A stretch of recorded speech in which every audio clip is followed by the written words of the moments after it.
Hello friends, welcome to Shivani Hari vlogs. வாங்க விலாக்குள்ளே போகலாம். இன்றைக்கி நம்ம ஒரு ஸ்வீட் ரெசிபி தாங்க பார்க்க போகிறோம். அது ஒரு சந்தோஷமான விஷயம். நம்ம அதுக்காண்டி ஒரு சிம்பிளாக கேக் ரெசிபி பண்ண போகிறோம். அதுக்கு ஒரு முட்டையை உடைச்சி நல்லா பீட் பண்ணி வச்சுருக்கிறேன். அதுக்கு ஒரு கப் சுகர், ஒரு கப் மைதா, ஆயில், அவ்வளோதாங்க. அந்த மைதா கூட கொஞ்சோண்டு பேக்கிங் பவுடர் போட்டிருக்கேன், அவ்வளோதான். இந்த குட்டி கப்புக்கு ஒரு கப்பு மாவு எடுத்துக்கிறதுனால அரை கப்பு ஆயில் அதில் ஆட் பண்ண போகிறேன். ஆயில் நம்ம அளந்து வச்சுருக்கோம், இதையும் அதில் ஊற்றியாச்சு. இதையும் நல்லா பீட் பண்ணிவிட்டு நம்ம எடுத்து வச்சுருக்கிற சுகர், ஒரு கப் சுகரை பவுடர் ஆக்கி வச்சுருக்கிறேன். அந்த பவுடர் சுகரையும் அதில் ஆட் பண்ணிடலாம். அதையும் நல்லா மிக்ஸ் பண்ணி நல்ல எந்த ஒரு கட்டியும் இல்லாமல் நல்லா நம்ம மிக்ஸ் பண்ணி எடுத்துக்கலாம்.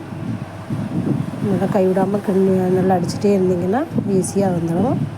இப்போ அது கூடவே நம்ம எடுத்து வச்சுருக்கிற மைதாவும் இதில் ஆட் பண்ணிடலாம். இது நான் சளிச்சு தான் எடுத்து வச்சுருக்கிறேன். இதையும் இதில் ஆட் பண்ணி இதையும் நல்லா பீட் பண்ணி எடுத்துக்கலாம். இப்போ ரெடி ஆகிடுச்சு பேட்டர். இந்த அளவுக்கு இருக்கணும். இப்போ அந்த கேக் ட்ரேயில் கொஞ்சம் வெண்ணெய் தடவி அதில் கொஞ்சம் மைதா மாவு போட்டு வச்சுருக்கிறேன். இதில் நம்ம எடுத்து வச்சுருக்கிற இதை ஊற்றிட்டு நல்லா தட்டி விட்டுருணும். எந்த ஒரு இதுவும் இருக்கக்கூடாது. இதில் நல்லா உப்பு போட்டு ஹீட் பண்ணி வச்சுருக்கேன். இப்போ இதில் நம்ம எடுத்து வச்சுருக்கிற அந்த கேக் பேட்டர் அதில் வச்சிடலாம். சிம்மில் தான் வைக்க போகிறேன். 45 மினிட்ஸ் சிம்மில் வச்சோன்னா செட் ஆகிருங்க. இதை எப்படி நம்ம ஒரு கவர் போட்டு மூடி நல்லா வெயிட் போட்டு வச்சுட்டா 45 மினிட்ஸ் கழிச்சு பார்த்தா செட் ஆகிடும். என்ன ஹாப்பினஸ்னால், நம்ம வீடியோவுக்கு 100 சப்ஸ்கிரைபர் வந்திருக்காங்க. அதுக்காண்டி தான் வீட்லேயே சிம்பிளாக ஒரு செலிப்ரேட் பண்ணலான்னு.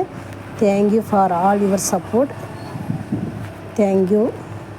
இந்த வீடியோ பிடிச்சிருந்தா லைக் பண்ணுங்கள், ஷேர் பண்ணுங்கள், சப்ஸ்கிரைப் பண்ணுங்கள், பக்கத்தில் இருக்க பெல் பட்டனை கிளிக் பண்ணுங்கள். இன்னொரு வீடியோவில் உங்களை பார்க்குறேன். பாய்.